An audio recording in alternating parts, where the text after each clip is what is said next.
The first time Juno walked through Vela's grand central plaza, she felt eyes follow her every step. Not with admiration as they once had on Earth, but with a cold curiosity that made her skin prickle. At 8 feet and 2 inches tall, she had always commanded attention. But here on Vela, this distant colony with its precisely engineered architecture and meticulously calculated social order, her height wasn't merely unusual. It was an anomaly that disrupted the very harmony they prized. Vela, third planet of the Andromeda Proxima system, had been humanity's most successful extraterrestrial establishment for nearly 70 years. Its structures grew rather than were built, a fusion of biological engineering and architectural innovation. Buildings sprouted from specialized seeds, their corridors and chambers designed to maintain optimal dimensions for comfort and efficiency. For the average-sized Velian or human colonist, these spaces were perfect. For Juno, they were a persistent reminder of her outsider status. She ducked, again, to avoid hitting her head on a doorway, clearly not designed for someone of her stature. These daily contortions had become reflexive, a physical manifestation of how she constantly diminished herself to fit into this world. Back on Earth, as captain of the International Zero-G Basketball League, her height had been celebrated, her muscular frame a testament to discipline and athletic prowess. Here, her body was a liability, a failure by Velian standards. Unlin, they called her, the linguistic truncation of unlineaged, unable to reproduce, unfit for genetic continuation, a designation that hung around her neck heavier than any medal she'd ever worn. The harmonic window had determined her fate within hours of her arrival 6 months ago. This diagnostic technology, Vela's pride, scanned prospective residents for reproductive compatibility. For women especially, this was more than a medical assessment. It was a social classification. Those deemed paren received prime housing, preferential job assignments, and most importantly, acceptance. Those marked unlin received the opposite. Should have stayed on your own world. The whisper hiss came from a slender Velian woman as Juno passed by the nutrition center. Your kind takes up resources meant for true mothers. Juno's jaw tightened, but she kept walking. She learned early that engaging only made things worse. Instead, she focused on the memorandum in her hand. Effective immediately, she was being relocated from her already cramped quarters in the central district to the outer periphery, a place where space inefficiencies would be less disruptive, the housing administrator had explained with practiced neutrality. Translated from bureaucratic courtesy, you're too big, you take up too much room, and you can't even fulfill the primary biological function we value. Go where we don't have to see you.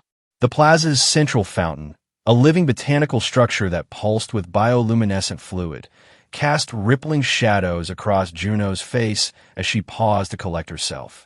The afternoon crowd flowed around her like water around a boulder, giving her a wide berth.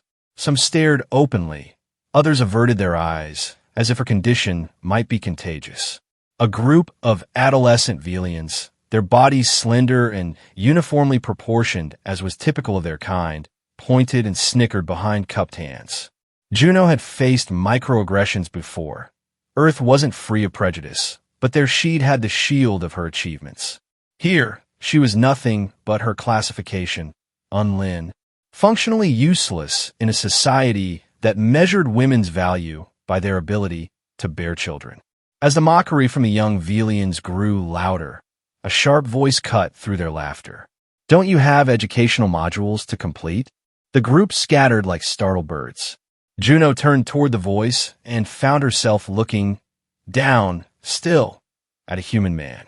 About 5 feet 11, she estimated automatically. Earthborn, with the weathered complexion of someone who spent time under actual sunlight rather than Vela's filtered light domes.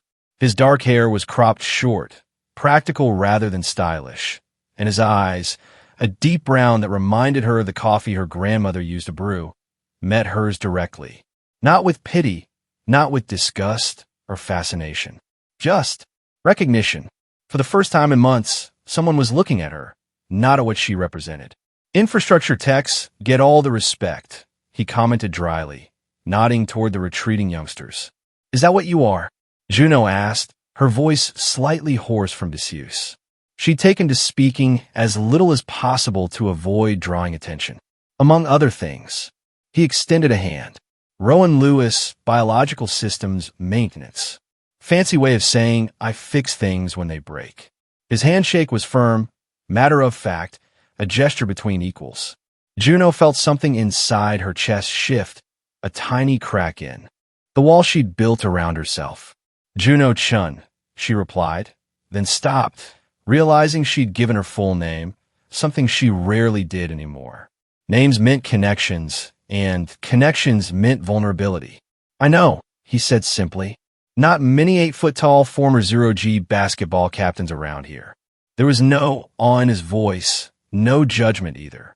Just an acknowledgement of fact. Before she could respond, a public announcement chimed through the plaza.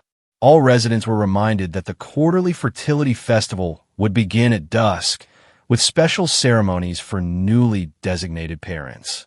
Juno's expression hardened reflexively. Rowan glanced up at the floating holographic announcement, then back at her. "You know what I think about these festivals?" he said, lowering his voice slightly. "Too many pastels, not enough actual food." It was such an unexpected observation that Juno felt a laugh bubble up from somewhere deep within her, a rusty, disused sound that surprised even herself. It didn't quite make it past her lips, but her eyes crinkled at the corners. Rowan nodded as if she'd said something profound. "I should get back to work. The hydroponics system in Sector 12 is throwing a tantrum." He stepped back, and for the first time, Juno noticed the utility pack slung across his shoulder, the practical multi-tool clipped to his belt. "Thank you," she said, not entirely sure what she was thanking him for. "For what?" "I haven't fixed anything yet." His lips quirked up slightly. "See you around, Juno Chun." As she watched him walk away, Juno felt a curious sensation, like standing on the court again after a long injury, muscles remembering what it felt like to be strong. It wasn't hope exactly, not yet, but it was a momentary reprieve from the weight of being perpetually wrong-sized, wrong-bodied, wrong. The relocation notice felt lighter in her hand as she continued toward her soon-to-be former home. Tomorrow would bring more ducking through doorways, more sidelong glances, more reminders of her unlin status. But for now, she carried with her the memory of being seen, truly seen, by someone who didn't need her to be smaller. It wasn't hope, but it was something close enough to keep her standing tall.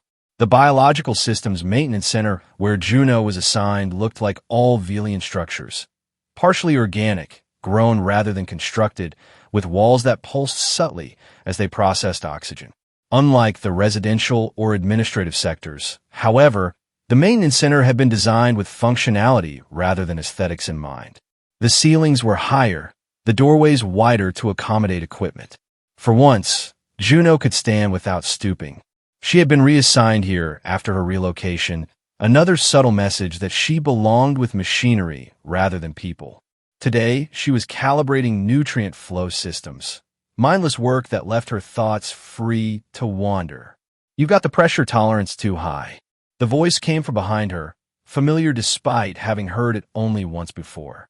Juno turned to find Rowan standing in the doorway, shoulder propped against the frame, watching her adjust the settings on a nutrient pump. "The Velian guidelines suggest," she began. "The guidelines were written for their food," he interrupted, stepping into the room. "This sector's been reassigned to grow earth crops. Different cellular structures, different pressure needs." Juno checked the work orders again and realized he was right. There had been a last-minute change she'd missed. "Thanks," she said, making the adjustment. "I didn't see the update." "They don't always bother telling maintenance staff when they change things," Rowan said with a shrug. "Especially not." He trailed off, but Juno could fill in the blank. "Especially not on Linz." He moved to the adjacent system, checking readings with practiced efficiency. "I'm doing rounds in this sector all day. You got assigned here permanently." Juno nodded. "After my housing reassignment." "It's convenient." She didn't elaborate that her new quarters were a converted storage unit in the maintenance district, barely tall enough for her to stand upright, with a shower that required her sit on the floor to use. "Lucky me," Rowan said, his tone making it unclear whether he was being sarcastic or sincere. Most of the text they assigned me don't know a nutrient pump from an oxygen synthesizer. I studied biological engineering before. Juno gestured vaguely at her body, the universal shorthand she developed for before I became a professional athlete, before my body became my identity. Before you became the highest scoring center in Zero-G League history, Rowan finished for her. At her surprised look, he added, I watched your championship game against the Mars Gravitrons. 38 points, 12 rebounds, and that mid-air spin move in the final quarter? Legendary. Something warm and uncomfortable unfurled in Juno's chest. You follow Zero-G basketball. My younger brother played in the junior leagues. Never made it to the pros, but he worshipped players like you. Rowan moved to the next station. He'd be starstruck to know I'm working with the Juno Chun. I'm not that person anymore, Juno said quietly. Rowan glanced back at her. No? Funny. You look just like her to me. The rest of the day passed in a strangely comfortable rhythm.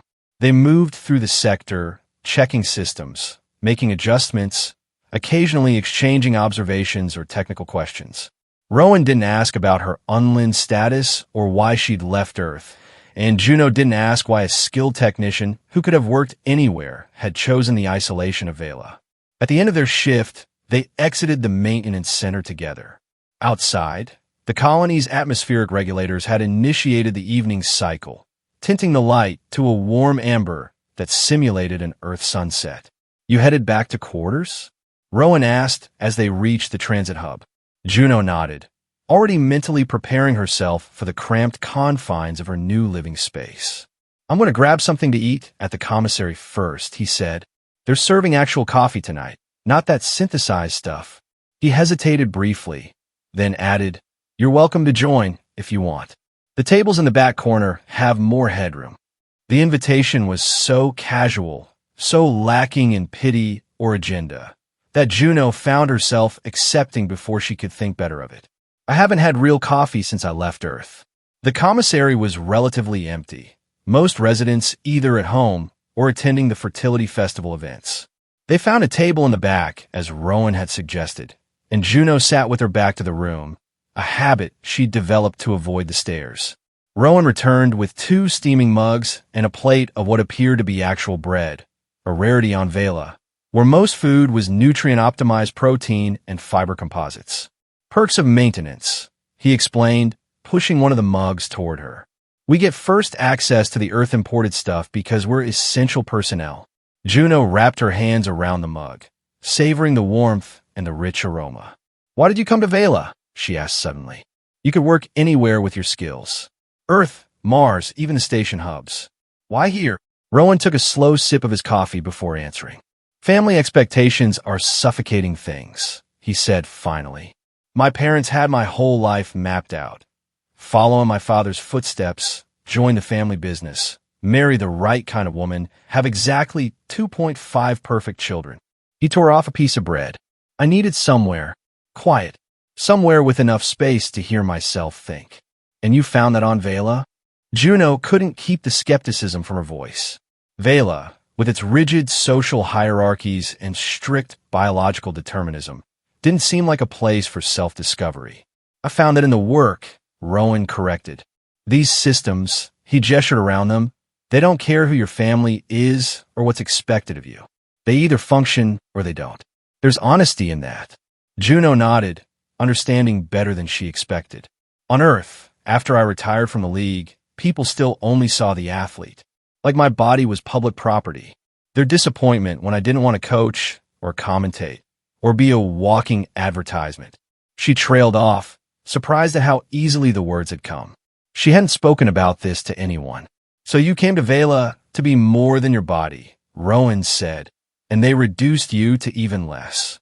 The simple accuracy of his assessment hit Juno like a physical blow. Yes, she said softly. That's why. Rowan began, but was interrupted by a group of Velians entering the commissary, their voices loud with festival exuberance. One of them spotted Juno, nudging her companions and pointing. Looks like our quiet corner has been compromised, Rowan said, watching the group with a wary eye. Want to get out of here? Juno nodded gratefully, rising from her seat with the careful movements of someone accustomed to navigating spaces not designed for her. They exited just as one of the Velians called out something in their native language, a comment that made the others laugh sharply. Juno didn't need a translation to understand the gist. Outside, the colony's nighttime illumination had activated, pathways lit with soft blue bioluminescence. They walked in silence for a few minutes, Juno automatically adjusting her stride to match Rowan's shorter one. "Thank you," she said eventually, "for the coffee. And the company." The coffee was courtesy of Velian resource allocation, Rowan replied with a small smile. "The company was my pleasure." They had reached a junction where their paths would diverge, Rowan toward the standard quarters, Juno toward the maintenance district's converted storage units. "I'm assigned to the outer agricultural sector tomorrow," Rowan said. "They're having issues with the atmospheric controls in Dome 5. Could use another set of hands if you're interested." Juno hesitated. The offer was professional, practical, but it felt like something more, an acknowledgement that he valued her company, her assistance, that she had something to contribute beyond the space she occupied. "I'll request the assignment," she said. Rowan nodded, seeming pleased. "Good. It's a long shift, but the views are worth it. You can actually see stars through the dome, not just projected ones." As they parted ways, Juno felt something unfamiliar stirring beneath her ribs. It wasn't exactly happiness. That was still too distant a memory. But it was a reminder that she could still feel something beyond resignation. That perhaps there was more waiting for her on Vela than a life of ducking through doorways and averting her eyes from judgment. In her tiny quarters that night, she had to curl her body to fit on the sleep platform, knees bent uncomfortably against her chest. But for the first time in months, she didn't feel the walls closing in quite so tightly. The outer agricultural domes of Vela stretched across the planet's western hemisphere like a string of enormous soap bubbles, each one a different size and slightly different hue depending on the crops grown within. Dome 5, where Juno and Rowan had been assigned, specialized in earth legumes, plants that required specific atmospheric conditions to thrive so far from their native soil. It took nearly an hour via transport pod to reach their destination, and another 30 minutes to be briefed on the dome's issues. The climate regulators have been fluctuating wildly, creating pockets of excessive humidity that threatened to rot the developing crops. "We'll need to check each regulator individually," Rowan explained as they gathered their equipment. "They're positioned along the support struts, which means climbing." Juno finished for him, looking up at the dome's intricate framework. For once, her height would be an advantage rather than a liability. They worked methodically, moving around the dome's perimeter. The physical labor, stretching, climbing, making precise adjustments to delicate machinery, reminded Juno of training sessions back on Earth. Her body remembered this kind of purpose, moving with a confidence she hadn't felt since arriving on Vela. "You smile when you work," Rowan observed during their mid-shift break. They were seated on a maintenance platform high above the dome floor, sharing a nutrition pack. Below them, rows of green plants stretched toward the filtered sunlight, while above, the transparent dome revealed patches of Vela's violet-tinged sky. Juno hadn't realized she'd been smiling. "It feels good to use my body for something other than trying to make myself smaller," she admitted. Rowan nodded, understanding without needing further explanation. "When I first got here," he said, "I spent 2 weeks barely speaking to anyone, just working and sleeping. I think I was afraid if I engaged too much, I'd get pulled back into all the expectations I left behind." "What changed?" Juno asked. "I realized isolation is its own kind of prison." He gazed out at the vast dome. "Even if you build it yourself." They lapsed into comfortable silence, watching the automated irrigation system activate, fine mist descending over the crops. "What would you be doing if you were still on Earth?" Rowan asked suddenly. Juno considered the question. No one had asked her about her future in a long time, only her past. "I was studying neuroadaptive biological interfaces before I was recruited to the League," she said. "I always thought I might go back to that, creating tech that adapts to individual neural patterns." Rowan looked impressed. "That's cutting-edge stuff." "Was," Juno corrected. I'm years behind the research now. But you still have a knowledge base, Rowan pointed out.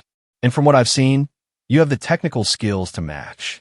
Their break ended, and they returned to work, completing the remaining regulator adjustments as the dome's artificial day cycle began to wane.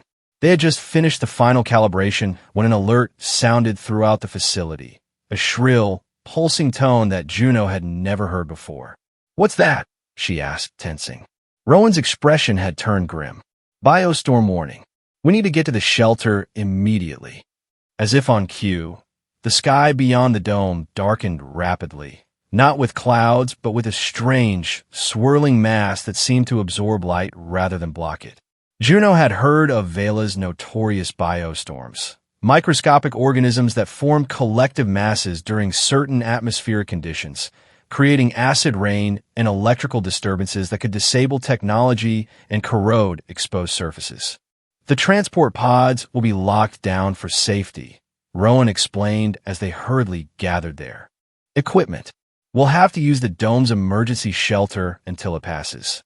They made their way to the ground level and through a series of pressure doors, finally reaching a reinforced chamber built into the dome's structural base. It was designed as a temporary refuge during environmental emergencies, with basic supplies and monitoring equipment. It was also, Juno noted with a sinking feeling, not designed for someone of her height.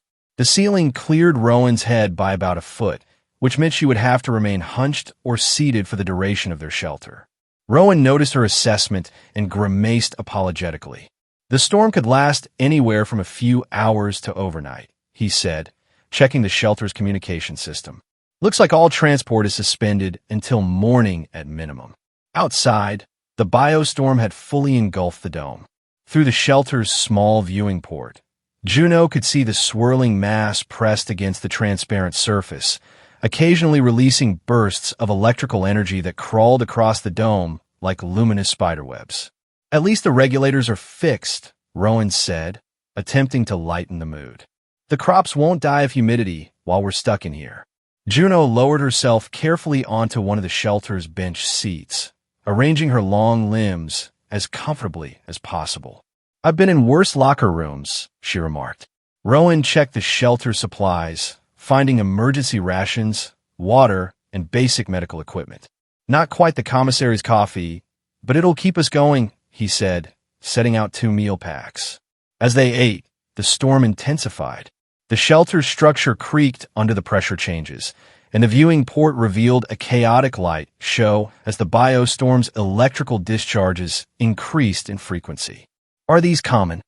Juno asked, watching a particularly vibrant purple arc trace across the dome's surface. "Common enough that every structure has a shelter, rare enough that most people only experience a few in their lifetime," Rowan replied. "They're beautiful in a terrifying sort of way." Juno nodded, understanding the paradox. The storm was both awe-inspiring and deeply unsettling, much like Vela itself. As the evening wore on, the shelter's temperature regulation adjusted for night cycle, dropping several degrees. Juno found herself shivering slightly, her body mass requiring more heat than the shelter was programmed to provide. Rowan noticed immediately. Without comment, he retrieved emergency thermal blankets from the supply cabinet and offered one to her. When she wrapped it around her shoulders, he sat beside her on the bench, close enough that their arms touched, sharing warmth. "When I was a kid," he said quietly, "we had a storm shelter on our property back in New Montana. Nothing like these biostorms, just old-fashioned tornadoes. My brother and I used to hope for storm warnings, just so we could camp out underground with our flashlights and emergency snacks." Juno smiled at the image. "My grandmother's house in southern China had a room built entirely of bamboo. Supposedly earthquake-proof, though I'm not sure that was scientifically sound. During typhoon season, we'd all sleep there, the whole extended family crammed together like sardines." "Sounds cozy," Rowan commented. "It was," Juno agreed, surprised by the sudden sharp pang of homesickness. "My size was never. It wasn't an issue there. My grandfather was tall too. Not like me, but tall for his generation. He used to say we were descended from ancient warriors." "Were you close with them?" "Your grandparents." Juno nodded. They raised me after my parents died. Shuttle accident when I was 7. She rarely spoke about this, but the isolation of the shelter, the strange intimacy created by the storm raging outside, made the words come easier. My grandmother was the one who insisted I try out for the basketball team. She said I needed a place where being tall was celebrated, not just tolerated.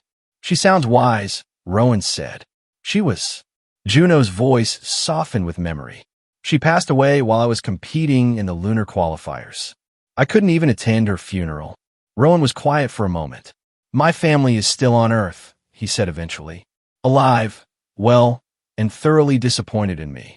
My father hasn't spoken to me since I turned down the executive position in his company. What does he do? Pharmaceuticals. Very respectable, very profitable, very soulless. Rowan's voice held a bitterness Juno hadn't heard before. He wanted me to oversee development of new cosmetic enhancements, the kind that let people choose their ideal appearance, regardless of what it does to their internal systems. Juno understood immediately why someone like Rowan, someone who worked with biological systems and seemed to respect their inherent complexity, would reject such a path. So you went as far away as possible, she concluded. Something like that, he agreed. The storm continued through the night, forcing them to sleep in shifts, as the shelter's accommodations were minimal. Juno found herself watching Rowan while he slept, noting the slight furrow between his brows that remained even in rest, the steady rise and fall of his chest. There was something profoundly comforting about his presence, not just his kindness, but his certainty. Rowan seemed to know who he was in a way Juno had been struggling to recapture since leaving Earth. When morning arrived, the biostorm had dissipated, leaving a peculiar iridescent residue on the dome's exterior. Harmless, Rowan assured her, and would be cleaned by the automated maintenance systems. They received notification that transport pods would resume operation within the hour. As they gathered their equipment and prepared to return to the colony center, Juno felt strangely reluctant to leave this isolated bubble where, for a brief time, her size had been irrelevant, where conversation had flowed without the weight of judgment hanging over her. "We make a good team," Rowan said as they waited for their transport pod. "I'm going to request you as my permanent assistance partner, if that's all right with you." The offer made something flutter in Juno's chest. Hope, perhaps, or something dangerously close to it. "I'd like that," she said simply. The return journey seemed shorter somehow, filled with discussion of technical improvements they could make to the dome systems and comfortable silences that required no filling. As they approached the colony center, however, Juno felt herself tensing, unconsciously preparing to make herself smaller again, to avert her eyes from the stares and whispers. Rowan noticed the change in her posture. "Hey," he said softly, "don't disappear on me now." "Force of habit," she replied, attempting a smile that didn't quite reach her eyes. "Bad habit," he countered. "The Juno I just spent 24 hours working with has nothing to minimize." When the pod docked at the colony's central transit hub, Juno took a deep breath before the doors opened. Rowan stepped out first, then turned back to offer her his hand, not because she needed help, but as a gesture of solidarity. After a moment's hesitation, she took it. They exited the pod together, hand in hand, Juno standing at her full height despite the curious and sometimes hostile glances from passing Velians. For the first time since her arrival, she felt not just seen but supported. It wasn't just a professional partnership Rowan was offering, she realized. It was an alliance against isolation, against the diminishment both had experienced for different reasons. As they walked through the colony, still hand in hand, Juno allowed herself to acknowledge the warm, tentative feeling unfurling behind her ribs. It felt remarkably like belonging. 2 weeks after the biostorm, Juno woke feeling strangely off balance. She'd experienced occasional headaches and bouts of nausea for several days, but had attributed them to the colony's atmospheric composition, which sometimes affected Earthborn residents. Today, however, the nausea was impossible to ignore, sending her stumbling to the tiny bathroom unit before she'd fully awakened. After the sickness passed, she leaned against the wall, trying to gather her thoughts. She'd been working closely with Rowan since their assignment to Dome 5, splitting their time between the agricultural sectors and the central maintenance facilities. The work was challenging and satisfying, and Rowan's companionship had transformed her daily existence from mere survival to something approaching contentment. They'd grown closer, sharing meals, conversations, and occasionally brief touches that lingered just long enough to suggest deeper feelings neither had yet voiced.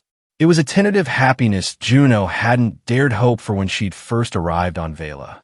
But this persistent illness was concerning. She couldn't afford to appear weak or compromised.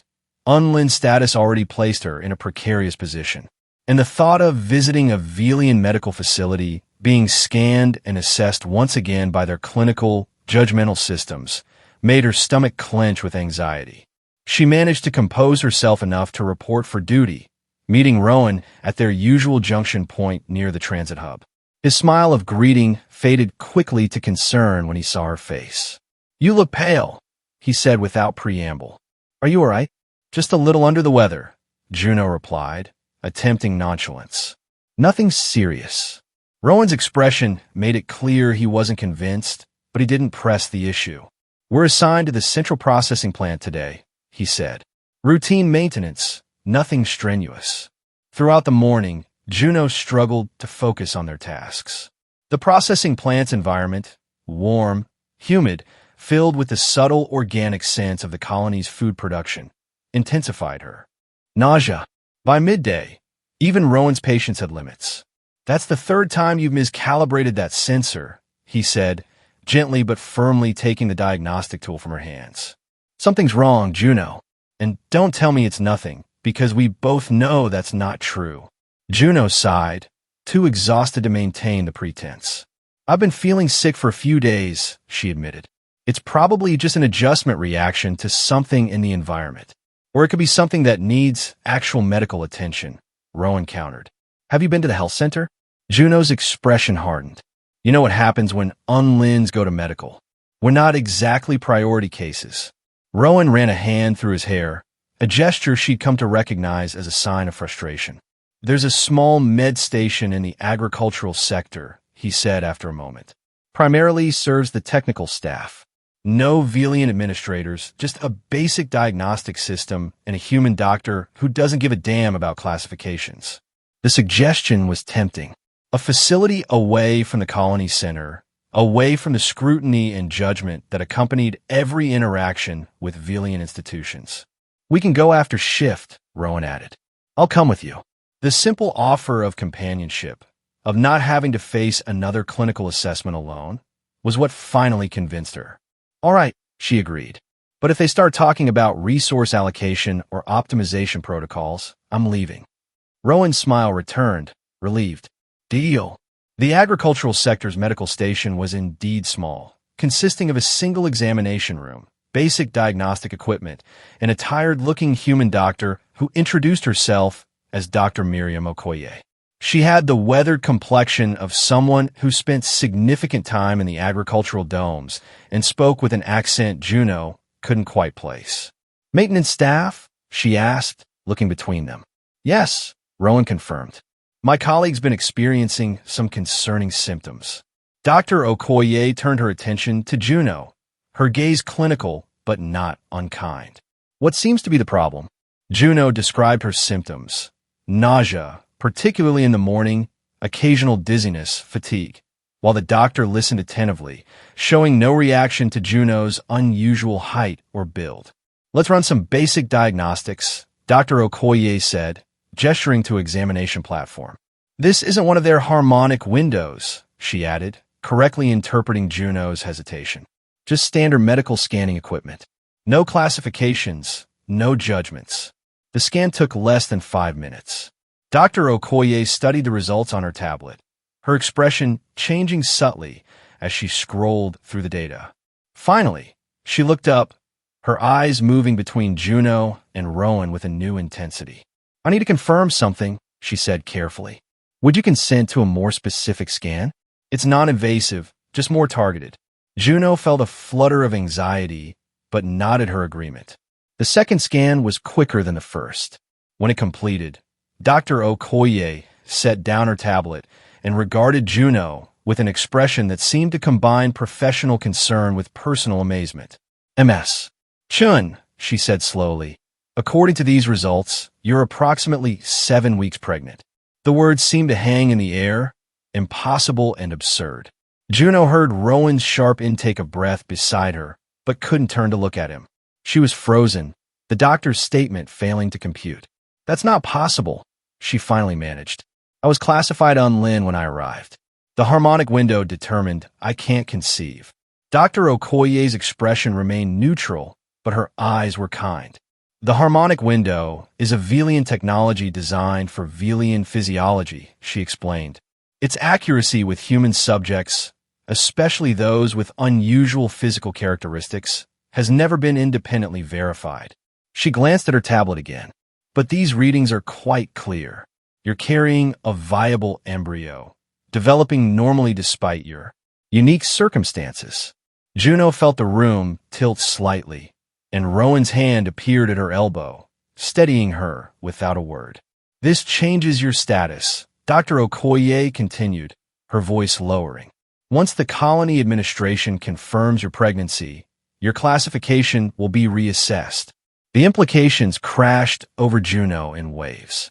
Her unlin status had been a source of shame and isolation, but it had also granted her a certain invisibility, a freedom from the intensive monitoring and expectations placed on potential mothers in Velian society.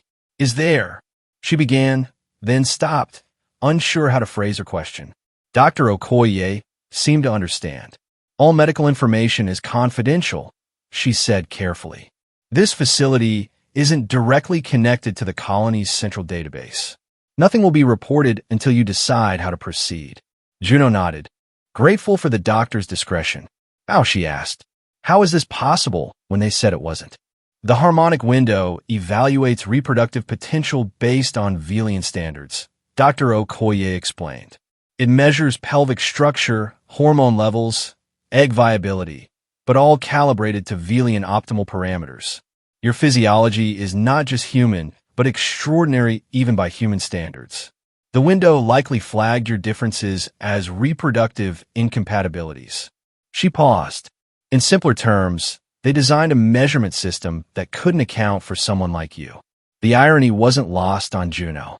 The very physical characteristics that had marked her as different, as undesirable by Velian standards, had rendered their diagnostic technology ineffective. What happens now? Rowan asked, speaking for the first time since the diagnosis. His voice was steady, but Juno could sense the tension beneath his calm exterior. Dr. Okoye looked between them.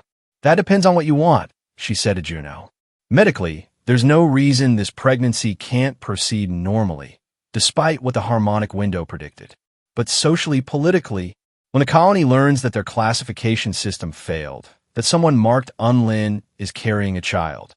She trailed off, the implications clear. They won't like having their perfect system challenged, Juno finished. No, Dr. Okoye agreed. They won't. Outside the medical station, the artificial daylight was beginning to dim as the colony's night cycle approached. Juno and Rowan walked in silence toward the transit hub, both lost in thought. I'll support whatever you decide, Rowan said finally, his voice quiet but firm. Whatever you need, whatever you want, I'm here. Juno stopped walking and turned to face him. This changes everything, she said. For me, for you. We've never even discussed. She gestured vaguely between them, unable to put a name to what they'd been building together. No, Rowan agreed. We haven't. He reached out slowly, giving her time to pull away if she wanted, and placed his palm gently against her abdomen. But I'm not walking away, Juno. Not from you, not from this. Not unless you ask me to. The simple, unwavering commitment in his words made Juno's throat tighten with emotion. In a society that had valued her only for what she couldn't do, Rowan had seen beyond classifications and measurements to the person she was. And now, faced with this impossible development, his response was not shock or doubt, but steadfast support. I don't know what's going to happen, she admitted, but I don't want to face it alone. You won't, he promised. Whatever comes next, we face it together. As they continued toward the transit hub, Juno felt a strange calm settling over her initial shock. This pregnancy, however improbable, was a defiance of everything Vela had determined about her. It was proof that their rigid systems of classification, their narrow definitions of value, were fundamentally flawed.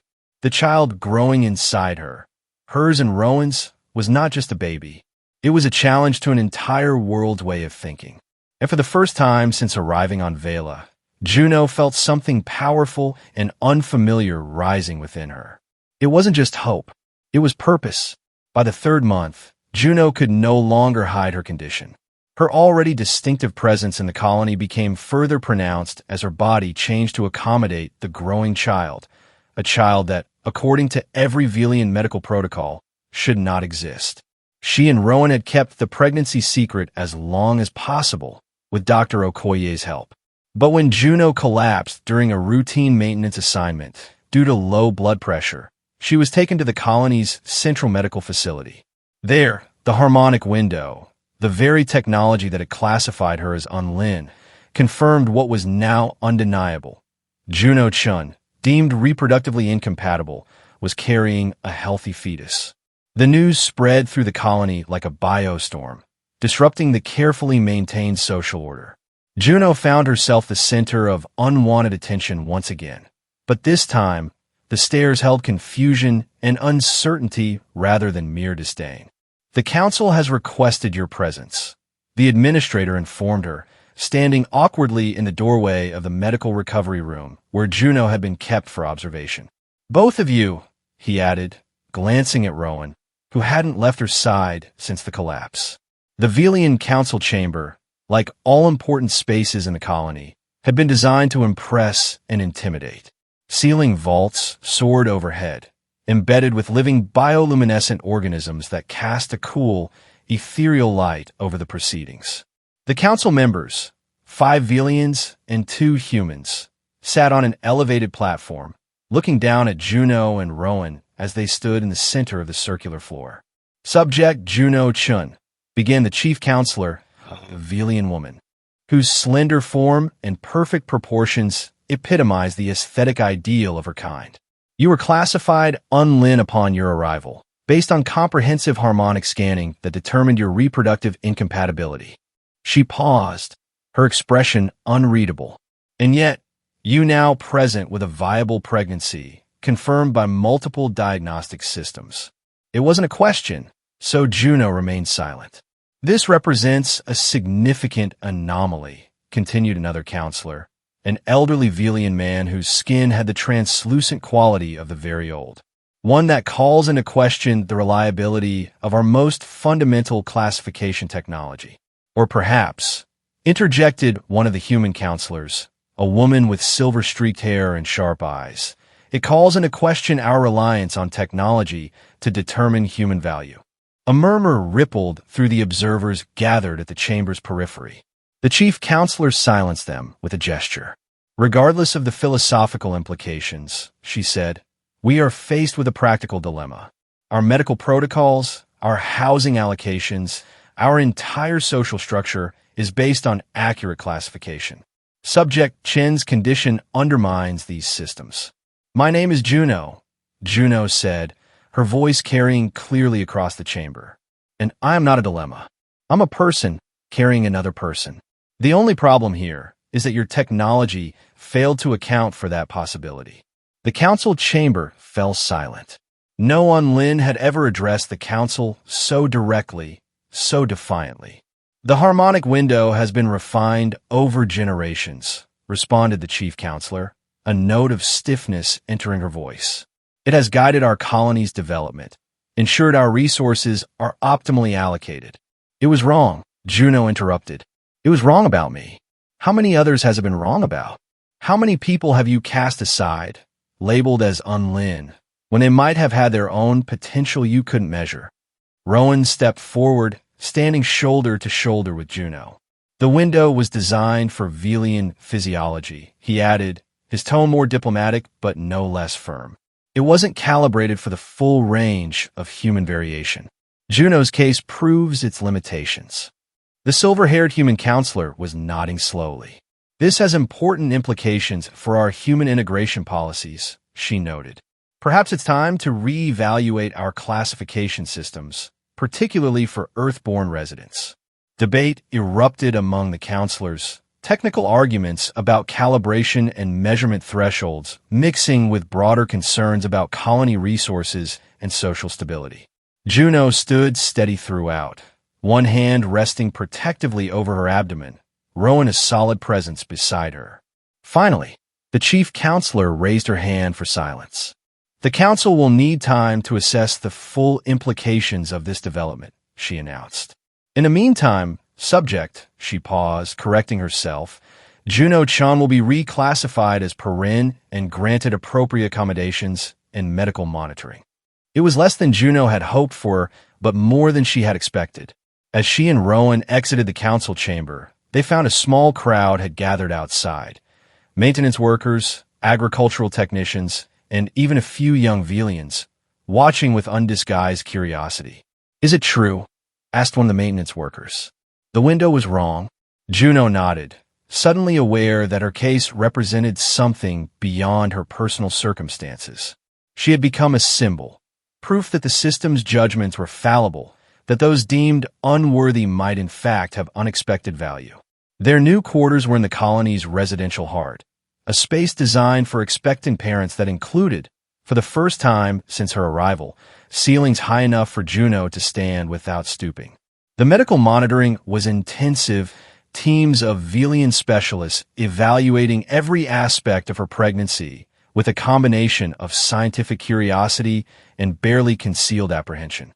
"They're afraid," Juno observed to Rowan one evening, as they sat on the balcony of their new home, watching the colony's lights shimmer as night cycle descended.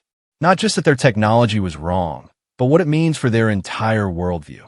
Rowan nodded, his hand finding hers in the gathering darkness. "Systems like theirs don't bend easily," he said. "They break. And the people who've built their identities around those systems don't know who they are without them." Juno understood this better than most. She had spent her life navigating others' perceptions, celebrated for her athletic gifts, then discarded when she no longer fit the role assigned to her.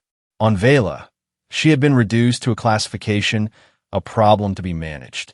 Now, carrying a child that defied prediction, she was becoming something else entirely, a challenge to the very foundations of Velian society.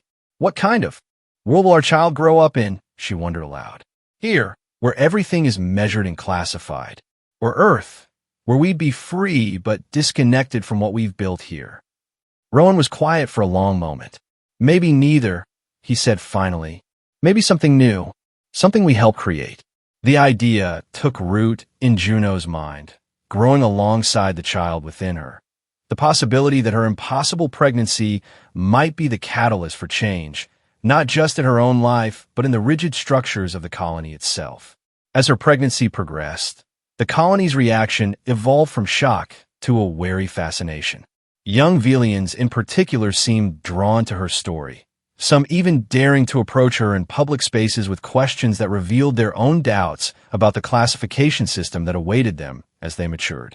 "What if the window is wrong about others?" asked one young Velian, barely into adolescence, her slender form not yet fully developed into the ideal proportions her society prized.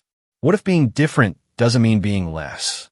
These were dangerous questions in a society built on conformity and optimal design, but they were being asked more frequently in classrooms and gathering spaces, spreading like the seeds of earth plants taking root in Vela's engineered soil. Not everyone welcomed this disruption.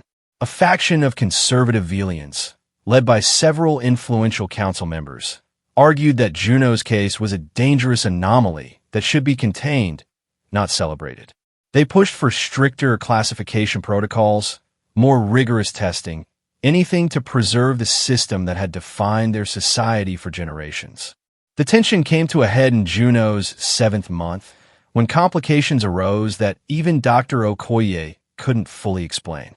"Your blood pressure is dangerously elevated," the doctor informed her during a routine check, her typically calm demeanor edged with concern. And there are unusual patterns in the fetal monitoring. Nothing immediately life-threatening, but concerning. "What does it mean?" Rowan asked, gripping Juno's hand tightly. It means we need more specialized care than I can provide, Dr. Okoye admitted. You need the colony's main medical facility. Their prenatal unit has technology we don't have access to here. The prenatal unit occupied an entire wing of the colony's Central Medical Complex, a showcase of Velian biological engineering. Every surface seemed alive, responsive to touch and temperature, designed to create optimal conditions for developing life. It was a temple to reproduction, to the continuation of carefully selected genetic lines. And it had never been intended for someone like Juno. The attending physician, a Velian specialist named Alara, made no attempt to hide her skepticism as she reviewed Juno's case. Your physiology is creating unique challenges, she explained, her tone clinical to the point of coldness. The fetus is developing hybrid characteristics that our systems aren't calibrated to monitor. Hybrid? Juno repeated. What do you mean? Alara's expression tightened slightly. The embryonic development suggests genetic adaptations occurring in response to your unique physiology and possibly to the Velian environment itself. It's unprecedented. Is our baby in danger? Rowan demanded, his patience wearing thin with the doctor's detached analysis. Not immediately, Alara conceded, but the continued development will require specialized monitoring and potentially intervention. Treatment that has never been tested on a case like this. The unspoken implication hung in the air, because a case like this was never supposed to exist. Juno was admitted to the prenatal unit for constant monitoring, confined to a medical suite that, while physically accommodating, felt like another kind of prison. Rowan stayed with her as much as his work allowed, but the sense of isolation grew as her condition became more precarious. Reports of her complications spread through the colony, fueling both concern from her supporters and vindication among those who had argued that her pregnancy was an aberration that should never have been allowed to proceed. The council is divided, Rowan reported after attending a public session. Some want to use your case to reform the classification system. Others are using the complications as proof that the window was right all along, that your body isn't meant to reproduce. And what do you think? Juno asked, her hand resting on her swollen abdomen where their child shifted restlessly. Rowan's gaze was steady, unwavering. I think our baby is fighting to exist in a world that wasn't designed for them, he said, just like you've been doing since you arrived here. And I think that kind of determination doesn't come from nowhere. His words gave Juno strength during the long nights of monitoring and tests, during the hours when her body seemed to be battling itself and the child. Within her, the Velian medical team approached her case with technical precision but emotional distance, treating her as a fascinating anomaly rather than a woman fighting for her child's future. Only Dr. Okoye, who visited regularly despite not being part of the official treatment team, spoke to Juno as a person rather than a patient. They're following their protocols, she explained during one such visit, but they don't have protocols for you. You're writing a new medical text with every day of this pregnancy. As her due date approached, the complications intensified. Juno's blood pressure fluctuated wildly, and the fetal monitoring showed increasingly unusual patterns that confounded the Velian specialists. We need to consider early delivery, Alara announced on the morning Juno entered her 36th week. The risks of continuing the pregnancy now outweigh the benefits of further gestation. The delivery suite was a symphony of biological technology, pulsing with gentle light and surrounded by monitoring systems more advanced than anything Juno had seen, even during her time as an elite athlete on Earth. A team of specialists, both Velian and human, prepared for what they all acknowledged would be an unprecedented birth. Rowan never left her side, his presence a tether to sanity as the medical procedures grew more intense. Remember when we were stuck in that shelter during the biostorm? He whispered as the delivery process began. We survived that together. We'll survive this too. The birth itself was a blur of pain and determination for Juno. Her extraordinary body pushed to its limits as it worked to deliver a child that, according to every Velian medical protocol, should not exist. The medical team's clinical detachment gave way to focused urgency as complications arose, monitors flashing warnings as both mother and child struggled. Her system is rejecting our standard interventions, Juno heard one specialist report urgently. The synthetic hormones aren't stabilizing her contractions. Try the Earth protocols, ordered Dr. Okoye, who had arrived midway through the process and inserted herself into the medical team despite Alara's objections. Forget the Velian standards. Her physiology isn't responding to them. Through waves of pain and moments of clarity, Juno held onto Rowan's hand, drawing strength from his unwavering presence. "Stay with me," she gasped during a particularly difficult contraction. "Both of you, stay with me. Always," Rowan promised, his voice hoarse with emotion. "We're right here. We're not going anywhere." After what seemed like an eternity of struggle, a new sound cut through the tense atmosphere of the delivery suite. The sharp, indignant cry of a newborn taking its first breath in a world that had deemed its existence impossible. "A girl," announced Dr. Okoye, her professional composure breaking into a wide smile as she placed the infant on Juno's chest. "A perfectly healthy girl. Perfectly healthy, but not entirely as expected."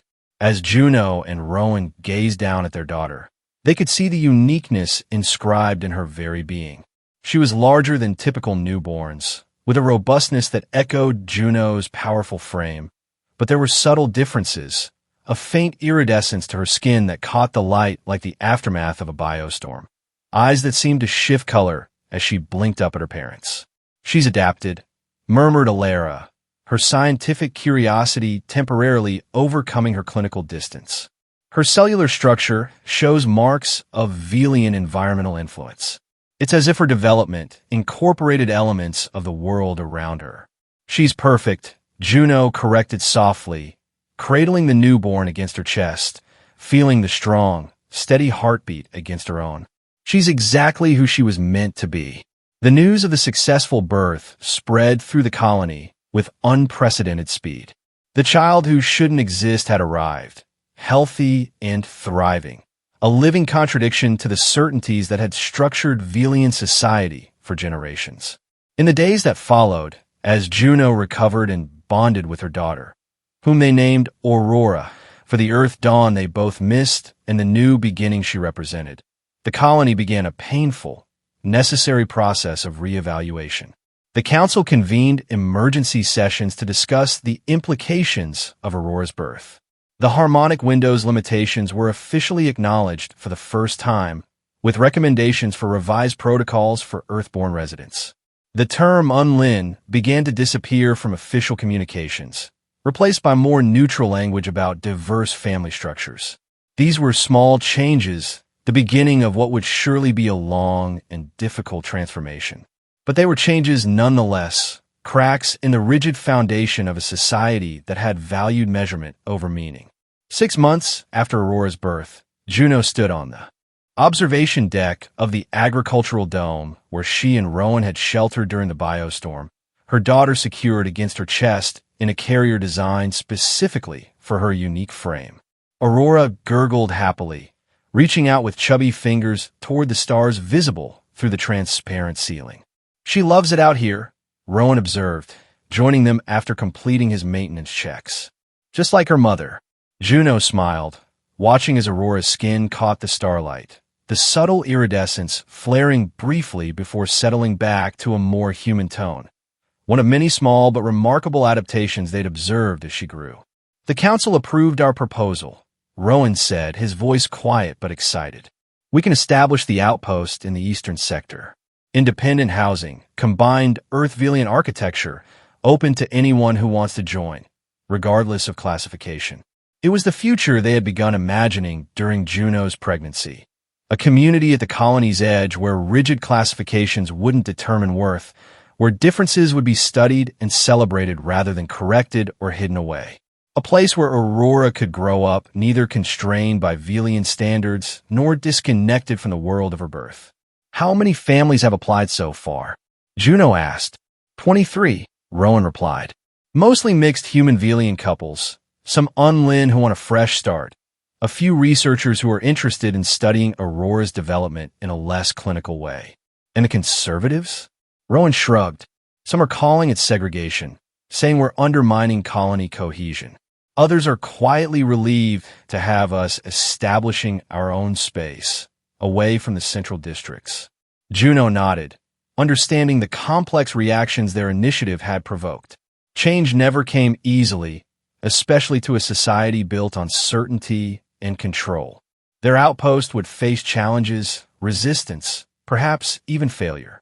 But as she held her daughter, this child who existed despite every prediction, who carried in her very cells the proof that life found ways to adapt and thrive beyond rigid definitions, Juno felt a deep, unshakable confidence. She'll grow up knowing her value isn't measured by a machine, she said softly. That being different isn't being wrong, and that sometimes the most beautiful things come from what everyone else thinks is impossible, Rowan added, slipping his arm around Juno's waist and gazing up at her with the same clear-eyed recognition she'd first seen in the colony's plaza, before everything changed.